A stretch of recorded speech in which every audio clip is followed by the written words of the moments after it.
Estamos recebendo no Consumidor RS o professor Bruno Eiseric, presidente do Sinep RS, Sindicato das Escolas Privadas do Rio Grande do Sul. Bem-vindo, professor.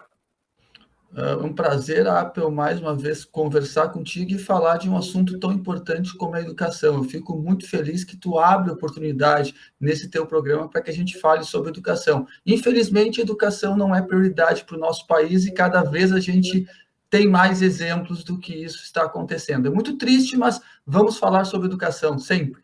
É verdade, é uma pena. Nosso Consumidor RS, criado há 20 anos atrás, é comunicação, educação e direitos do consumidor. Realmente, sem educação não se chega a lugar nenhum, professor. E eu sei que você, Bruno, já andou por esse mundo afora, viu modelos de ensino que foram aplicados com grande êxito, não é? E a gente vê o nosso país estagnado nessa questão. Mas eu lhe pergunto, professor, aqui na nossa aldeia global, aqui, quando é que as aulas presenciais vão começar, professor Bruno Eiseric? Pois é, Apel, isso é muito interessante. Efetivamente, o Sinep proporcionou aos seus associados e a mim fazermos várias missões internacionais, conhecer países como Israel, Itália, fomos para a América do Sul aqui, o Uruguai, que é um belo exemplo, Chile. Mas o que eu quero dizer, Apel, voltando para a nossa aldeia, é que o Rio Grande do Sul, mais precisamente aqui, é um paradigma para o mundo. Porque o que nós vemos na Europa, por exemplo? Países com lockdown, com tudo fechado e as escolas abertas. O Rio Grande do Sul é o único local no mundo, nós somos paradigma, que está tudo aberto e as escolas fechadas. Meu Deus. Então, eu diria que, como eu falei no início, né, a educação não é prioridade. Infelizmente, Apel, nós temos uma sentença judicial que determina que as escolas não podem ser abertas. Uma sentença judicial provocada por uma associação de pais com 20, 30 pessoas. Então, nós temos milhares de alunos sem aula no nosso estado, né, em função de uma decisão judicial, né, provocada por uma associação de... Não gosto de falar de meia dúzia, mas nem uma centena de pais. Então, o que nós temos, infelizmente? Né? Temos essa sentença que absurdamente foi confirmada pelo Tribunal de Justiça, porque aqui eu não sou especialista em direito, eu sei que sabe muito mais direito do que eu, mas é aquela questão que nós temos muita dificuldade para explicar para os pais dos alunos. Como que o Tribunal de Justiça diz que o governador que determina se o comércio abre ou não cabe a mais ninguém, o governador que tem esse poder de dizer se abre ou não o comércio, se pode abrir ou não pode abrir, se pode ter cogestão ou não pode ter cogestão. E esse mesmo poder judiciário diz que o governador não pode determinar que as escolas de educação infantil e primeiro e segundo ano do ensino fundamental não abram com bandeira preta. Então, é muito preocupante até essa insegurança jurídica que nós temos. O Sinep, nessa semana, ainda entrou com um pedido para que a juíza reformulasse a sua decisão. Né? A juíza ainda não despachou sobre esse pedido, ela deu um prazo para que essa associação de pais se manifestasse, para que o Ministério Público se manifestasse, para só então decidir. Então, essa decisão deve sair possivelmente no final da próxima semana.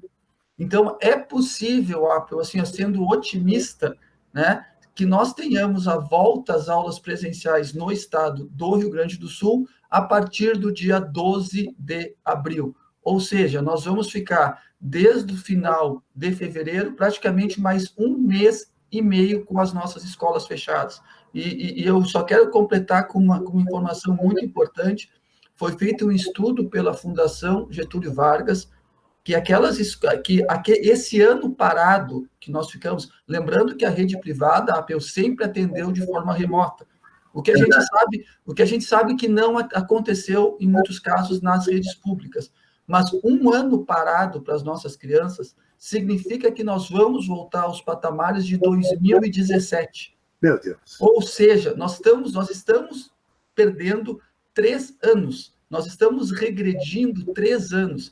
Então, o que a gente sempre diz, e nós temos ouvido muitos especialistas, principalmente para os pequenos, esse é o momento que eles mais aprendem, que o cérebro tem mais elasticidade, que eles estão se formando, que eles estão naquele momento que não só o aprender, Apple, mas o aprender a conviver. Uhum. Nós temos muitas doenças, os nossos jovens, nossos adolescentes, nossas crianças estão adoecendo. É claro que nós temos que pensar nos nossos professores. Claro. Ninguém vai abrir a escola se não tiver segurança para o professor e para o funcionário. Mas isso eu não vou aqui falar contigo de novo, né? Existem protocolos muito exigentes, com muitas condições para que possamos abrir a nossa escola. Então, uma perspectiva, Apple, 12 de abril, quem sabe, consigamos abrir as nossas escolas no estado do Rio Grande do Sul. Eu me lembro, professor Bruno Eizeric, presidente do Cinep. Pouco tempo atrás eu entrevistei o Dr. João Kreuser, o chefe da pediatria do Moinhos de Vento, ele disse, Apple, lugar de criança é na escola. Crianças que não vão à escola têm perdas emocionais, físicas e mentais, Apple. Isso pode ser irrecuperável. Isso é um vácuo na vida dessas crianças. Isso é um crime que estão fazendo dessas crianças. Mas existem pais aí que viraram extremamente obsessivos com isso, né? Não conseguem imaginar que os filhos possam sair de casa. Eles mesmos não saem. É máscara, é álcool por tudo. Tem pessoas que ficaram neuróticas, né? E agora, para isso existe o ensino híbrido, o modelo híbrido, né, professor Bruno?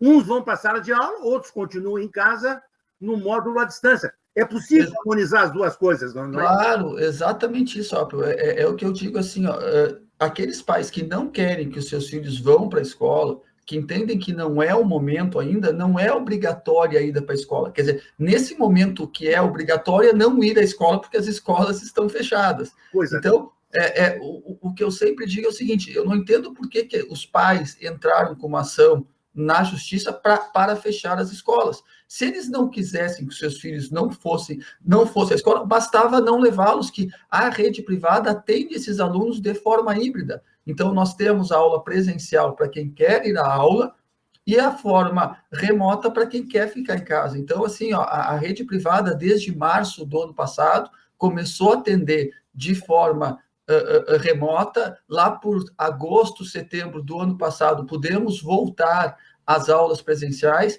Esse ano, algumas escolas, lá pelo dia 15 de fevereiro, voltaram às aulas presenciais, mas em 28 de fevereiro, infelizmente, repetindo, né, em função dessa decisão judicial, tivemos as nossas escolas fechadas. E como tu colocaste, o prejuízo, ele não é só um prejuízo na questão cognitiva, ele é um prejuízo na formação dessas crianças. O importante é o conviver, o importante é estar junto. E aqui eu quero colocar uma coisa muito importante, Apple. Não é pensar só nos alunos. Nós pensamos nos nossos professores, nos nossos funcionários. O Cinep está encabeçando uma campanha para que a gente vacine logo os professores. Muito importante que nós já começaremos a vacinar semana que vem, né, a segurança pública. Nós já temos estados como São Paulo e Brasília que, em abril, já começam a vacinar também os professores. Quem sabe o nosso governo também toma essa iniciativa de poder vacinar os nossos professores, que vai dar mais segurança para a volta às aulas. É importante que a gente diga, não é uma condição a vacina para que a gente volte, mas vai dar muito mais segurança. Como tu mesmo falaste, é um crime que nós estamos cometendo contra as nossas crianças, nossos adolescentes, e é incrível, as crianças já estão com medo, às vezes, de voltar para a escola. Elas ficam com medo, será que eu vou, será que eu não vou? Então, assim, ó, nós estamos, quem sabe, criando uma geração perdida, uma geração que vai ficar com esse vácuo, como tu mesmo colocaste. Muito triste isso. Professor, falando em sustentabilidade, eu me preocupo muito com a sustentabilidade do setor. Muitas escolas estão com dificuldades sérias para manter seus compromissos, manter seus quadros de docentes, enfim. Como é que está a situação do setor, professor? Eu vou dizer o seguinte, Apple, a situação do setor educacional ela é igual aos demais setores, né? Nós não estamos em uma bolha, então estamos em meio a uma crise, né? Essa crise ela afetou principalmente a educação infantil, porque aquelas crianças de 0 a 3 anos, que não é obrigatório a ida na escola, simplesmente os pais tiraram as crianças e tiveram que contratar alguém. Né? Então, Isso, infelizmente, acarreta o quê? Demissões nesse setor. 4 e 5 anos também houve uma queda muito grande no número de alunos, mesmo sendo obrigatório.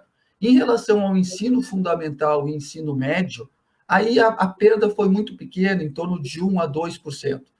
Agora, quando nós vamos para outra ponta, que é o ensino superior, aí a perda é muito grande também. Porque é aquele aluno que é o aluno trabalhador, é o aluno que perdeu o emprego, é o aluno que teve diminuído o seu salário. Então, a queda no ensino superior, ela equivale mais ou menos àquela queda que nós tivemos lá na educação infantil, que é cerca de 17%. É um número assustador. Assustador, né? Eu concordo. Assustador. Então, nós temos esses grandes prejuízos. E o que acontece? Infelizmente, isso acaba levando a demissões no setor. Professor Bruno Ezeric, presidente do SINEP-RS, Sindicato das Escolas de Ensino do Estado do Rio Grande do Sul. Muito obrigado pela participação conosco. Uma boa semana, um abraço carinhoso, professor. Eu que agradeço e parabéns por esse teu programa, sempre informando e podendo deixar os nossos consumidores cientes daquilo que eles podem e devem fazer. Obrigado, Apio, é sempre bom conversar contigo. Grande abraço.